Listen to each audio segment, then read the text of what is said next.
All right, what's going on, guys? Trev back again, here to bring you another video. This one's going to be doing another video leading up to the 6th episode for The Walking Dead Season 10. In this one, we're going to give our thoughts on the Beth, Beta Easter egg, and then we'll do more of your guys' Q&A questions.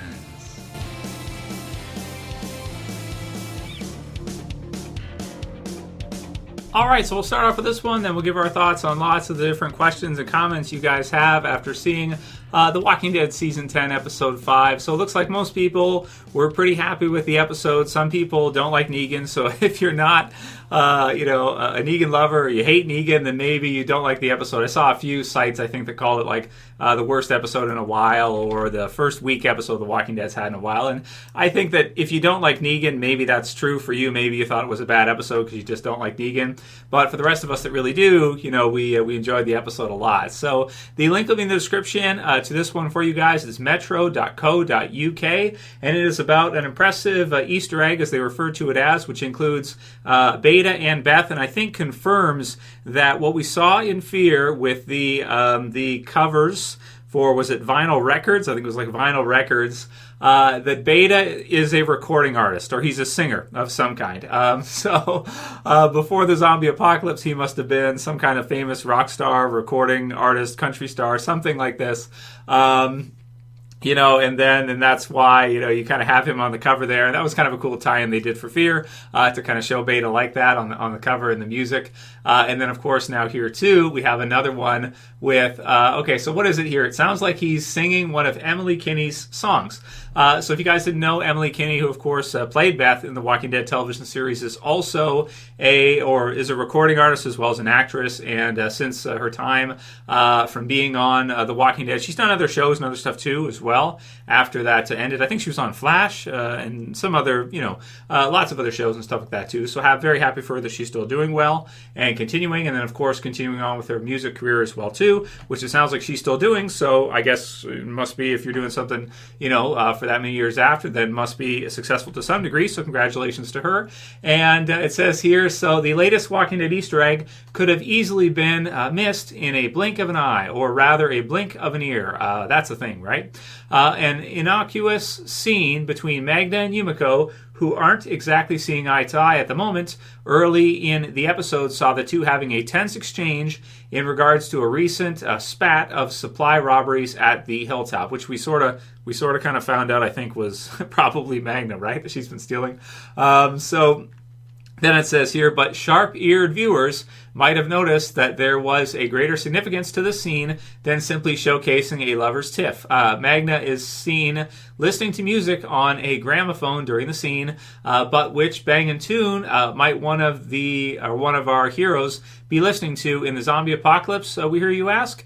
And then it says, well, the song in question is "The Turtle and the Monkey," a song which was recently released in real life, IRL, by former Walking Dead star Emily Kinney, who played Beth Greene on the show. And then it says, yep, and I'll put the link in the description so you guys can check it out, that she, I guess, confirmed this on Twitter. It says November 4, 2019, Kinney herself confirmed on Twitter last night that her track had been used in what it always is, a nifty Easter egg, right? Well, the connections don't stop there. The version of The Turtle and the Monkey that we hear on the show is actually being sung by a male voice, with many suspecting that the dulce tones belong to the Whisperer's terrifying second-in-command, Beta. So this basically confirms what we thought, that he is a musician, and they chose to use Emily Kinney's music to do that in The Walking Dead, which I think is really cool, and something that, definitely Beth fans, if there's any that are still out there, which I'm sure there are, there's lots of girls love Beth,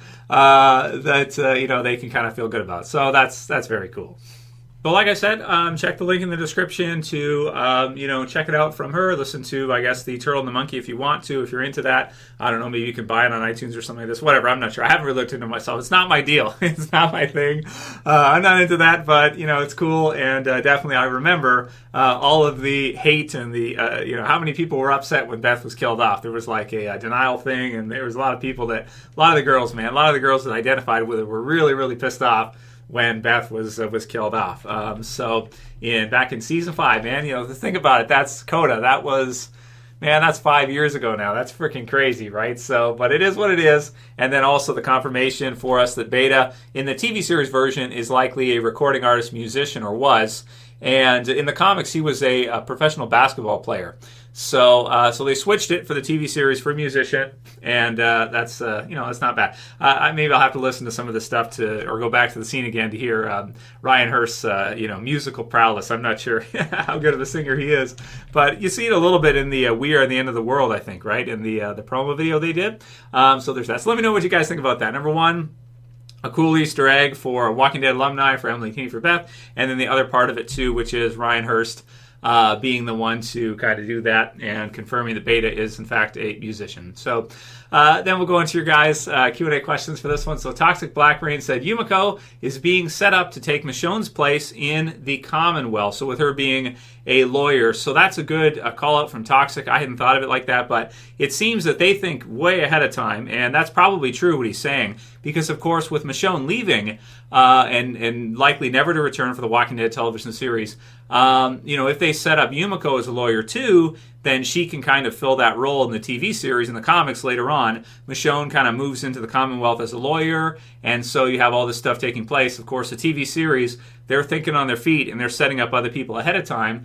So I think Toxic's probably right here, that's probably true, and that's good because they're going to need to do that, considering as how, with our main core cast of actors and actresses, we're probably only maybe locked in, like, at what we've seen, at best, maybe 9 years, 8 years, except for a couple of exceptions to that rule. But, at the most, you're looking at a certain set amount of time. So they're going to have to set up some of these storylines ahead of time with some of the other characters. And I think you're probably right. I think that's probably what they're doing, yeah. Okay, and then W. Gutrick comes in with our troll message for the week, who said that, Trav, you have never done push-ups when I was talking about it last week. So, okay. All right, if that's the way you want to go, Goo. If that's what you want to do. I guess, okay. All right. Well, you know what? Okay, it pains me to do this, but, Goo, you just made the list! Next one we have from Ren Auntie, who said, Brandon is the son of Morales. And then Toby TV official said the same thing. Ren's dad was Morales. And so a bunch of other people said the same thing too. So I thought that was really funny. And, well, first of all, is he not the wrong... Okay. He's... I don't think Brandon is Mexican to start things off with, so I don't think he's the right ethnicity, but I don't think we'll ever really know who Brandon's dad was. I think it's just kind of one of those, unless they come out and say it outside of the show, I think we're just supposed to assume it's like one of the saviors. It could have been an outpost group, or who knows, it's just somebody, and probably at best was like an unknown, background character, a character that we don't even really know of. So that's kind of what I'm going to go for with that one. But no, I do not think that Morales was Brandon's dad. And I love that people still use his name, like even to this very day, right? So you gotta love. If you guys don't know what happened in season 8, what happened in season 8 is we did a poll to bring back Morales. So Gimple is such a sadistic bastard. He took the poll and he said, "Okay, I'll bring him back." And then he had Daryl kill him the very next episode. So he brought him back, make everybody happy. Everybody gets hyped and excited, and then he kills him the very next episode.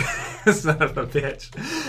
Vanilla Gorilla says, so any chance Negan breaks Lucille 2.0 and then gets the original Lucille back to keep for a while? Oh man, I hope so, Vanilla. But the tricky part is, unless they make it absolutely obvious it's the original, like unless Negan finds her and he just like is just in love to see the original Lucille again, which I hope she's out there somewhere. Like I hope Lucille is still intact. I hope she's doing well, and I hope that one day Negan can kind of get her back and maybe have a fight with Beta or something. Like he knows he's going to have to face Beta, so he has to find, he goes on a mission in the second half of season 10 to find the original Lucille, because he's going to need her for facing Beta, right, in a rematch or something. So that'd be great, man. I'd love to see that. And yeah, absolutely. So that's the only thing with Negan episodes. They're so polarizing. Some people love it, like I said, and some people just hate it. They can't even stand it at all because they don't forgive Glenn and Abraham and that, and maybe they never will. So oh well, what can you do? Shelby Sweet says, Trev, did you see it? Norman Reedus is actually in a video game. They've been promoting it in commercials, and it looks awesome. So that is Death Stranding, something like that. That one's been in production forever. That game, I mean, I saw first previews of that 4 or 5 years ago, something like that, at least 3 years ago. But they got his likeness down really good. If you guys haven't seen it, look up Death Stranding, whatever, however you say it. I don't know. I'm not a huge gamer guy anymore. But you can see the likeness is Norman Reedus, and it's pretty cool to see him in a game like that. I don't know. I think it's kind of cool. So it might be worth checking out. I don't know if it's worth buying just because it has the likeness of Daryl in it, but of Norman Reedus in it. But it's kind of cool anyway to see it. Ethan Isgrove says Daryl punching Dante because he thinks he freed Negan, or maybe actually did. And some people think just that Daryl actually freed him because he saved Lydia. So as a result, Daryl thought he deserved a chance out there. So it's still being argued right now. I guess we'll have to wait and see. My favorite theory is the Carol idea that we talked about in yesterday's video, which is that Carol probably freed him because she sent him on a mission to take out Alpha. So we'll see if that's true, or if it was Daryl, or maybe Dante too. But I don't know if Dante has enough of a motive to let him go. Does he really care that much? I wouldn't think so. At least nothing that we've seen so far would make him care that much. Michelle Weiss says, we saw Gamma intentionally spilling Walker blood into the water, but later it was referred to as Alpha wanting her to dam the water. Also, Gamma seemed pretty messed up from sacrificing her sister. Is she playing Alpha? So that's true that she did mention it as damming up the water, but maybe that's just kind of like slang or something that they use to refer to it. But they did talk about how Rosita got sick.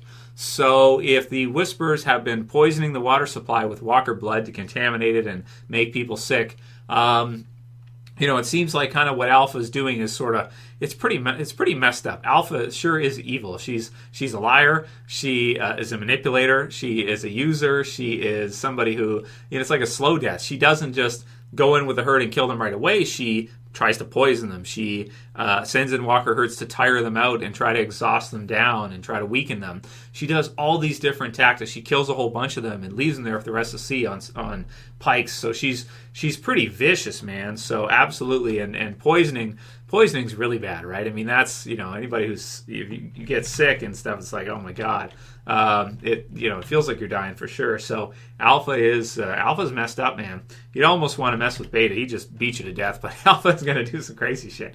Who knows what you can come up with. Andrew Quesada said, Trav, do you think Daryl will ever forgive Negan for killing Glenn and the others? Well, I don't think the audience will either.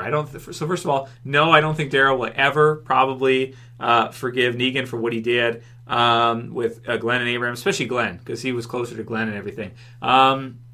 And I don't think a lot of the audience ever will either. No matter what he does, I don't think a lot of the audience will ever forgive Negan for doing that, which you can understand as well, too, because Glenn was really awesome for sure.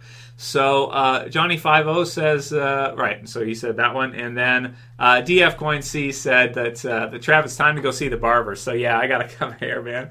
I'm working on it. I'm going to buzz it probably pretty soon. So I will. I'm not, this isn't a style choice. I've just been too busy to get a haircut, or to buzz it myself. So I'll probably buzz it like next week or something like that. And it's been a month since I cut the grass too, so I got to do that also. I360 Spartan says, Trevor, it would be funny if Negan wears a skin from the Whisperers, and that would be true, man. I'd love to see Negan get some kind of a face mask skin or do something with it. That could be cool. And I wonder if we'll see him actually do it, because he kind of walks around and he just kind of puts his head down, and I guess it works, like the guts trick.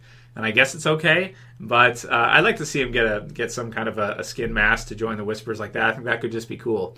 And the last one will be from Flexi Felix, who says, Trev Q&A, did Negan just confirm he was bluffing when trying to swing at Carl? So yes, I believe he did.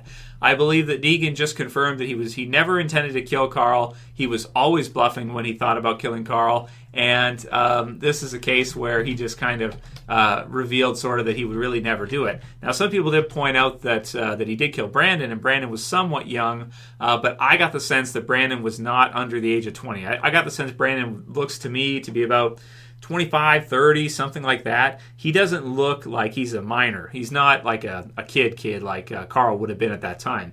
So it's my belief that every time Negan was playing with the idea or threatening Rick or doing whatever, he was always bluffing, and at least in my opinion, he would have never chosen to actually kill Carl no matter what. Those are my thoughts. And I think he actually liked Carl. And I think when Brandon brought Carl up like that, that was the last straw for him. After that, he knew he was going to try to get rid of Brandon after that. Just try to ask him to leave like it feels like with me when there was a scene where he said that about Carl and everything. That was the part where, Negan kind of maybe turned on it to where it's like, oh, man, and then as it kept going, he's like, that's it. You got to go, man. But you guys can leave your comments below about that one, too, whether or not you think that Negan ever intended to kill Carl. I don't think he ever did. I think it was always showmanship, always. Nathan OK says, Trev Q&A, do you think Negan will find out that Alpha lied to the Whisperers about killing Lydia? Would like to hear your thoughts. So will Negan tell the other Whisperers, or find out that the Whisperers think that Lydia is dead, and then Negan might tell them that no, she's over there and wherever. So I don't think so, because I think Negan's going to play a role that he doesn't know any of the survivors. So in order to join the Whisperers, he'll either have to tell the truth that he was imprisoned by them and he just escaped, or more likely he's not from anywhere around there, and thus they'll let him join. If they know that he's a survivor and he's one of them and he's worked for them and everything like that, they won't let him. So they've either got to think he's a prisoner who escaped and is looking for sanctity, or they have to think that he has nothing to do with those groups at all. One of the two. And we'll see which one it ends up being in the TV series version. And that'll be it for today's video, guys. I hope you liked it. Check out maybe some of Emily Kinney's music if you want to. Let me know what you think. If you like the video, please thumb it up below. You can share, you can favorite, and you can subscribe at the bottom left if you're new. That's it for this one. See you guys again soon for another. As always, it's Trev, and I'm saying peace later, guys. See you soon.